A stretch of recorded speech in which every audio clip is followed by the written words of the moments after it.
Donald Trump's fight for sweeping presidential immunity from criminal prosecution is about to go before the U.S. Supreme Court. The justice is set to take up the high-stakes case tomorrow morning. CNN's Brian Todd is taking a closer look at all of this for us. Brian, set the stage for us ahead of these historic arguments. Wolf, it boils down to this. The special counsel Jack Smith is arguing that Donald Trump has never been above the law. Trump's lawyers argue that what he did to try to overturn the election results was part of his official duties as president, and he shouldn't be prosecuted.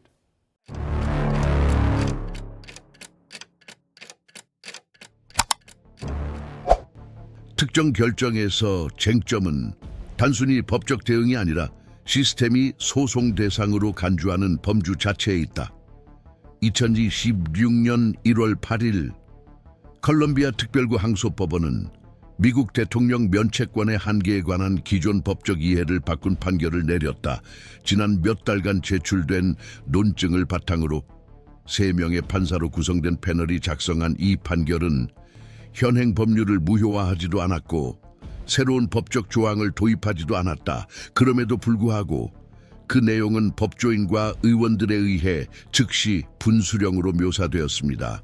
처음으로 명시적으로 2심 법원이 현직 대통령의 제도적 보호 범위와 더 중요한 것은 임기 종료 후에도 재임 중 발생한 행위에 대해 형사 책임을 물을 수 있는 가능성을 객관적으로 제한한 것입니다. 이 사건의 영향은 당시 법정 내에서 발생한 일에 국한되지 않았다. 이 결정을 촉발한 사건은 도널드 트럼프 대통령과 직접적으로 연관되어 있었으며 그의 변호인단은 절차 시작부터 직무상 면책 특권의 광범위한 해석을 주장해왔다. 핵심 논리는 직무 수행 중 취해진 모든 조치는 비록 후에 위법으로 판명되더라도 의회가 탄핵 절차를 승인하고 유죄 판결을 내린 경우를 제외하고는 자동으로 대통령 특권에 의해 보호된다는 것이었다. 이러한 해석은 1970년대부터 비판을 받아왔지만 연방법원에서 이처럼 강력하게 반박된 적은 없었다. 판결문에서 판사들은 대통령 면책 특권이 형사 재판 대상이 되는 범죄 행위에 대한 묵시적 허가로 해석되어서는 안 되며 그렇지 않을 경우 미국 헌법을 구성하는 견제와 균형 시스템의 근간을 훼손할 수 있다고 밝혔다. 재판은 오전 의제 공식 낭독으로 시작되었으나 곧 트럼프 법률팀이 제출한 청원서의 이해 제기에 집중되었다. 변호사들은 2020년 연방선거 결과에 대한 개입 시도와 관련한 법무부 수사의 지속을 문제 삼았다. 그들은 문제의 행위들, 전화통화, 공개 발언, 공무원 동원, 주 정부 관계자들에 대한 압박이 직무 범위 내에서 이루어졌으며 따라서 사후 사법적 조사로부터 면책되어야 한다고 주장했다. 법원의 답변은 직설적이었다. 대통령이 직무 수행을 이유로 법을 어길 권리를 보장하는 헌법 조항은 존재하지 않는다. 판결문은 법치주의 원칙이 예외 없이 모든 시민에게 적용되며 이는 행정부 수장을 일시적으로 맡은 자에게도 해당된다고 강조했다.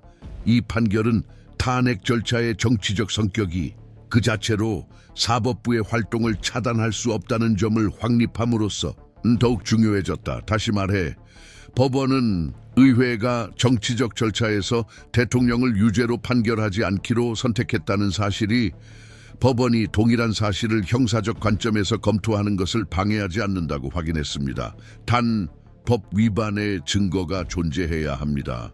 이러한 입법부와 사법부 간의 분리는 판결문 자체에 따르면 권력 분립의 독립성과 제도적 면책 구역을 피할 필요성을 재확인합니다. 따라서 이는 이념적 재해석이나 판례상의 혁신이 아니라 이미 확립된 헌법 조항의 직접적 적용이다. 판결문 공개 몇 분 후 언론사, 법률 분석가, 국회의원들이 공개 성명을 발표하기 시작했다. 야당 계열 상원의원들은 이 판결을 예상 가능하고 필요한 것이라고 평가하며 절대적 면책권을 고수하는 것은 향후 대통령직을 맡을 누구에게나 위험한 선례를 만들 것이라고 주장했다. 반면 공화당 의원들은 판결의 법적 근거를 공개적으로 반박하지는 않았지만 정치적 사건의 과도한 사법화에 대한 우려를 표명했다. 이러한 논쟁적 긴장은 예상된 것이었지만 판결의 본질은 바꾸지 못했다. 이 판결로 연방사법부는 대통령 재임 중 발생한 행위에 대해서도 형사소송을 진행할 수 있도록 명백히 허용하는 선례를 확보하게 되었다. 판사들의 의견서에서 가장 주목받은 부분 중 하나는 검찰이 입수한 내부 문서를 통해 드러난 트럼프의 대통령 사명원 자의적 행사 시도를 다룬 대목이다. 법원은 이 행위를 헌법 질서의 기본 원칙과 양립할 수 없다고 규정하며 어떤 시민도 스스로를 재판할 수 없다는 점을 지적했는데, 이는 영미법 체계의 근간을 이루는 원칙이다. 자신에 대한 사면을 시도했다는 점을 명시적으로 언급한 것은 향후 이 같은 방어 전략이 적어도 콜롬비아 특별구 관할권 내에서는 법적으로 불가능해졌음을 시사한다. 이로 인해 2025년 중반 이후 하급 법원에서 연속적인 기술적 패소를 겪어온 변호 측의 여지가 더욱 제한되었다. 이 결정이 자동적인 구금이나 사전 유죄 판결을 의미하지는 않지만 과거 사건에 기반한 형사소송이 효과적으로 진행될 수 있는 법적 토대를 마련했다. 이러한 가능성의 영향은 트럼프의 특정 사건을 넘어섭니다. 내셔널 로 리뷰, 내셔널 로 리뷰와 컨스티튜셔널 포럼, 컨스티튜셔널 포럼 등 매체의 의견을 제시한 법률 전문가들은 법원의 해석이 향후 다른 대통령 또는 전직 대통령에 대한 수사에도 활용될 수 있다고 지적했습니다. 지금까지 직무상 면책 특권으로 보호받던 그들의 행위가 새로운 법적 틀 아래 재검토될 수 있다는 것입니다. 따라서 이는 연방 차원의 공직자 책임 체제에 대한 전환점으로 제도적 특권과 개인의 형사 책임 사이의 경계를 재구성할 잠재력을 지닌다. 이러한 맥락에서 이번 판결과 같은 결정은 관련 인물들뿐만 아니라 정치헌법 체제의 실질적 구조를 재편하는 방식 때문에 역사적 중요성을 지닌다. 대통령직 수행이 형사사법권에 대한 절대적 방패가 아니라는 점을 재확인함으로써 법원은 내부 통제 메커니즘을 강화하고 향후 헌법 분쟁에 영향을 미칠 수 있는 해석적 지침을 제시했다. 이러한 재편의 제도적 깊이에 대해서는 아직 합의가 이루어지지 않았지만 그 1월 8일 이후 대통령 직위를 둘러싼 보호장벽이 더 좁아졌고 책임 추궁의 길이 더 열렸다는 점은 부인할 수 없다. 이처럼 기술적인 결정조차도 주의 깊게 살펴보면 진행 중인 소송을 면밀히 추적해야 하는 이유를 이해하는 데 도움이 된다. 바로 이러한 움직임 속에서 종종 소란 없이 국가 제도적 삶의 가장 중요한 전환점이 그려지기 때문이다. 이 시점부터 법적 논쟁의 초점은 개별 사건의 예외성에서 시스템의 구조적 운영으로 옮겨졌다. 항소법원의 판결은 개별 사건에 집중되었지만 대통령 책임의 범위와 한계에 대한 보다 광범위한 논의를 가능하게 했다. 이 논의의 핵심은 미국 헌법의 기본 원칙인 권력 분립 조항의 해석과 행정부 수장이 잠재적 불법 행위로 수사받는 상황에서 그 조항의 실질적 적용에 있다. 단순히 대통령이 기소될 수 있는지 여부가 아니라 고위 공직이라는 지위가 형사적 성격의 법적 의무를 어느 정도까지 완화할 수 있는지 여부를 가리는 문제다. 이러한 맥락에서 법원 판결 이틀 후 발표된 의회 조사국 CRS의 기술 보고서가 주목을 받았습니다. 이 문서는 하원사법위원회 지도부를 대상으로 작성되었으며 1974년, 2001년, 2019년에 법무부 법률고문실이 발행한 메모를 포함해 대통령 직위자의 면책권과 형사 책임에 관한 역사적 선례를 재검토했다. 보고서의 주요 결론은 기존 판례가 항상 명확한 결론을 회피해 왔으며 동일한 법적 구조 내에서 상이한 해석을 허용해 왔다는 점이다. 이러한 측면에서 새로운 판례는 논리적 공백을 메우고 하급 법원과 진행 중인 입법위원회 모두에서 인용될 수 있는 기준을 마련했다. 동시에 법무부 산하 특별검찰청은 병행 진행 중인 사건 처리 절차를 재편하며 우선순위와 공식 고발 전략을 재조정하기 시작했다. 이러한 변화의 가장 뚜렷한 신호 중 하나는 기밀 문서에 대한 사법 방해 사건과 관련된 예비 신문 일정의 업데이트였다. 원래 하반기 예정이었던 일정을 유지하는 대신 검찰팀은 기한 앞당김과 소송 서류를 단일 농어 축으로 통합해달라는 청원을 제출했습니다. 그 농어는 대통령 재임 중에도 객관적 형사 규범에 위배되는 행위에 대해 합법적 직무상 보호가 적용될 수 없다는 것이었습니다.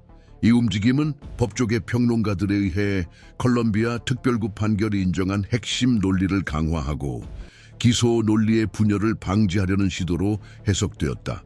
상원 내부에서도 또 다른 중요한 전개가 있었다. 규범 및 행동소위원회는 특히 대통령직 인수기간 중 행정부와 국가안보요원 간의 의사소통, 시도와 관련된 사건들을 포함해 종결된 사건들에 대한 재검토를 시작했다. 양당 상원 의원들이 비공개적으로 표명한 우려는 이 법원 판례가 이전에 조사 재개를 주저했던 의원들의 새로운 공식 요청 물결을 촉발할 수 있다는 점이다. 익명을 조건으로 더 힐 신문과 인터뷰한 한 입법 보좌관은 법원의 결정으로 면책 특권 주장이 문서화된 조사 진행을 거부하는 근거로서의 설득력을 잃었다고 말했다.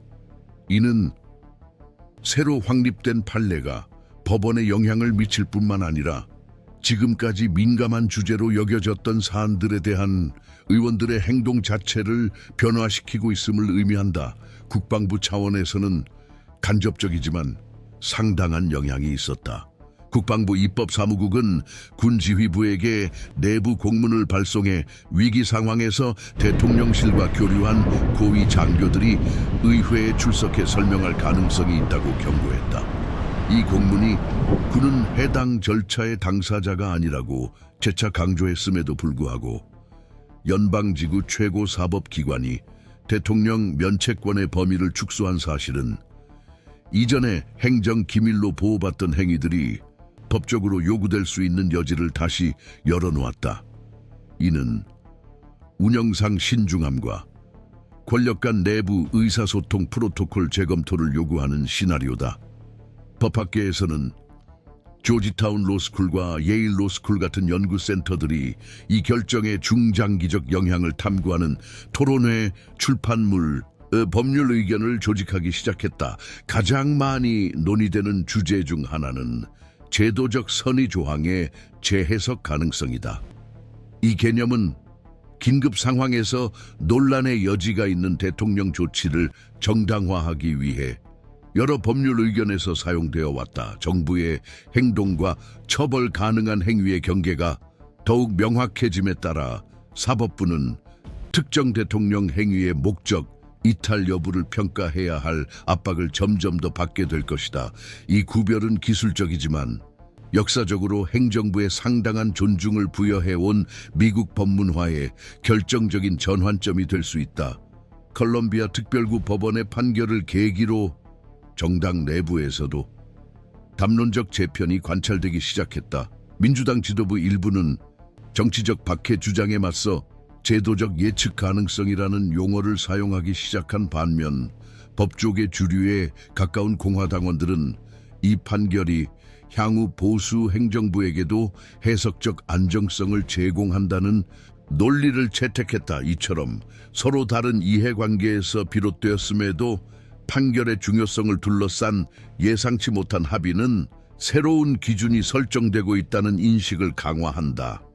도널드 트럼프의 특정 사례를 넘어서는 일종의 신흥 헌법 문법이 등장하고 있다는 것이다. 이러한 합의는 역사적으로 대립해온 집단들 사이에서도 판결이 전환점으로 받아들여진 이유를 이해하는 데 도움이 된다. 분쟁을 종결시키기 때문이 아니라 서로 다른 제도적 부문들이 전략을 재조정하도록 강제하기 때문이다.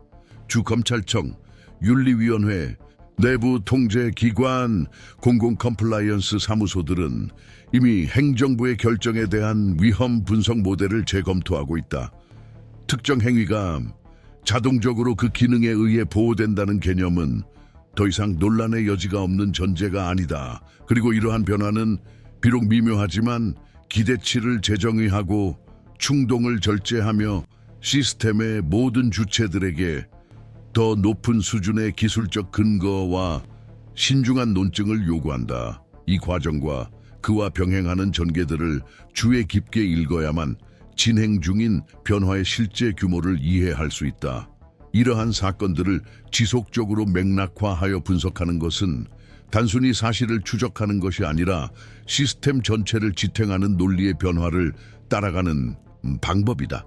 콜롬비아 특별구 항소법원의 판결문이 더 널리 유포되고 법적 토론, 입법 청문회, 학계에서 논의되면서 이를 단순히 해당 사건의 절차적 측면에 국한된 결정으로 취급하기는 점점 더 어려워졌다. 판결문의 내용, 특히 그 안에 재확인된 제도적 전제들은 많은 관찰자들이 이를 대통령 책임에 대한 기대를 재편할 잠재력을 지닌 이정표로 인식하게 만들었다. 그럼에도 불구하고 중기적으로 어떤 제도적 영향이 있을지에 대해서는 아직까지 통일된 해석이 존재하지 않는다. 연방주의자 협회 리뷰, Federalist Society 리뷰 소속 교수들을 포함한 일부 헌법 전문가들은 이 판결이 중요하지만 제한적인 전환점이며 그 영향력은 하급 법원 판사들이 향후 사건에 이를 어떻게 적용하느냐에 달려 있다고 평가한다. 브레넌 정의센터, 브레넌 센터 for Justice의 최근 회의에 참석한 법학자들을 비롯한 다른 전문가들은 이 판결이 이미 더 깊은 재구성을 예고하며 특히 행정부 고위직의 정치적 제도적 보호 아래 행사되는 국가 기능의 보호와 개인 책임 간의 관계를 체계화하는 방식을 변화시킬 것이라고 주장한다. 현재 논쟁은 크게 세 가지 해석적 축을 중심으로 전개되고 있다. 첫 번째는 확립된 이해의 실제 범위에 관한 것이다. 판결은 형사적 책임을 물을 수 있는 행위가 있을 때 면책이 방패 역할을 할 수 없다고 강조하지만 특히 행위자에게 직접적이고 구체적이며 측정 가능한 개인적 이익이 확인되지 않는 경우 본질적으로 정치적으로 간주되는 행위의 범주에 대해서는 논쟁의 여지를 남겨두고 있다. 일부에서는 윤리적 또는 행정적 관점에서 의문스러운 특정 행위라도 대통령직의 선례적 행위, 역사적 관행, 대통령직의 기능적 안정성 유지 원칙과 충분히 연결된다면 여전히 보호받을 수 있다고 주장한다. 이러한 해석은 제도적 예측 가능성과 행정부의 지속적 운영을 중시하는 계층에 의해 주로 옹호되는데 이는 사후적 책임 추궁의 범위를 제한할 수 있음에도 불구하고 그러하다. 두 번째 논쟁 축은 자사면 지지셔면을 중심으로 전개되며 그 가능성은 항소법원에 의해 명시적으로 기각되었다. 판결이 이 수단을 위헌으로 규정했음에도 일부 법학자들은 동일한 논리를 문제의 모든 가설적 변형에 자동적으로 확장하는 것은 시기상조라고 본다. 일부는 이 판결의 구속력이 당분간 선고된 관할권에 한정되며 대법원의 향후 검토를 통해 판결의 적용 범위를 조정하고 구별점, 한계 및 유연성을 설정할 수 있다고 주장한다. 사법부 최고기관의 최종 판결이 없는 상태는 상이한 해석의 여지를 열어두며 특히 향후 대통령직을 맡게 될 인물들이 제도적 특성이 다를 수 있고 도널드 트럼프와 연관된 맥락과는 반드시 비교할 수 없는 정치적 상황에서 행동할 가능성을 고려할 때 더욱 그러하다. 세 번째 쟁점은 이러한 절차 이후 의회의 역할이다. 이 결정은 형식적으로는 사법부의 영역에 속하지만 특히 탄핵 절차에서 유죄 판결이 없더라도 동일한 사실에 기반한 형사소송의 진행을 막지 않는다는 점을 재확인함으로써 입법부에 즉각적인 영향을 미쳤다. 정치적 심판과 형사적 책임 추궁의 이러한 분리는 의회 도구의 한계, 범위 및 목적에 대한 오래된 논쟁을 재개한다. 일부 분석가들은 이 판결이 조사위원회가 더 엄격한 수사 태도로 활동하도록 간접적인 유인을 창출한다고 본다. 위원회 보고서가 이전보다 더 큰 무게를 지니며 공식 형사 고발의 객관적 근거로 활용될 수 있기 때문이다. 다른 이들은 이러한 기대가 탄핵을 확대된 사법 절차의 예비 단계로 활용하도록 유도함으로써 제도적 왜곡을 초래할 수 있으며 이는 권력 분립과 균형이라는 헌법 정신과 충돌할 것이라고 지적한다. 이러한 맥락에서 정치 체제는 아직 안정적인 해결책을 찾지 못한 딜레마에 직면해 있다. 책임 추궁의 요구와 제도적 예측 가능성 보존을 어떻게 조화시킬 것인가?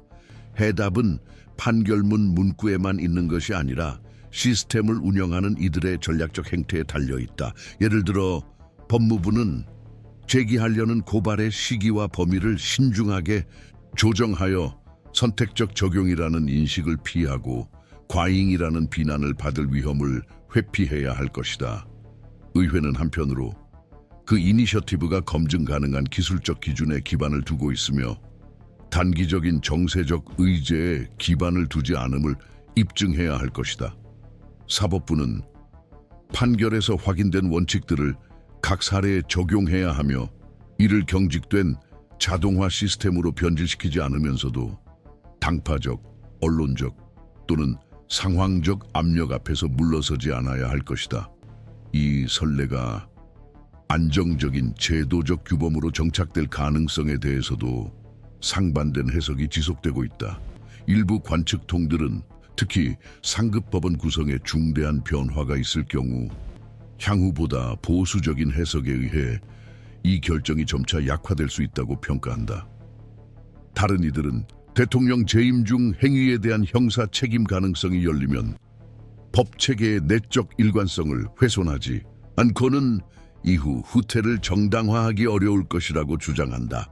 이러한 해석에 따르면 이 선례는 절대적 규범적 힘을 지녀서가 아니라 공직수행이라는 명목으로 시스템이 허용하는 것에 대한 제도적 기대를 재정의하기 때문에 되돌리기 어려운 이정표 역할을 할 것이다.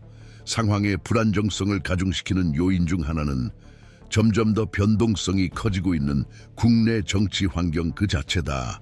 새로운 증언, 문서, 녹취록이 진행 중인 소송에 추가될수록 합법성에 대한 논의가 당파적 분쟁과 동원서사에 오염될 위험이 커진다. 미국 변호사협회 American Bar Association 소속 전문가들은 이 과정이 법적 시간과 정치적 시간 사이의 긴장을 심화시켜 양측 모두에서 신뢰도 하락의 실질적 위험을 초래한다고 경고한다. 사법적 결정이 정치적 간섭으로 해석되고 정치적 행동이 단순한 불가피한 법적 요구로 정당화되려 할 때 문제는 더욱 악화되어 제도적 불신의 악순환을 낳는다. 따라서 현재로서는 확정된 결론이 존재하지 않습니다. 구체적인 불확실성, 진행 중인 제도적 조정, 대통령 책임의 역사적 한계를 시험하는 판결들의 점진적 누적이 뒷받침하는 해석적 논쟁의 장이 존재할 뿐입니다. 이러한 과정들의 공식적 결론이 도출되더라도 그것은 결과의 일부만을 나타낼 것입니다. 아마도 가장 결정적인 측면은 정치법적 체계가 이 시기의 교훈을 어떻게 흡수하고 모호한 영역을 재검토하며 보호한다고 주장하는 원칙들을 재확인하거나 재정의할지에 있을 것이다. 따라서 향후 전개 상황을 지속적으로 주시하는 것은 단순한 정보 습득 이상의 의미를 지닌다. 이는 아직 형성 중인 제도적 변혁의 윤곽을 실시간으로 이해하는 방법이다.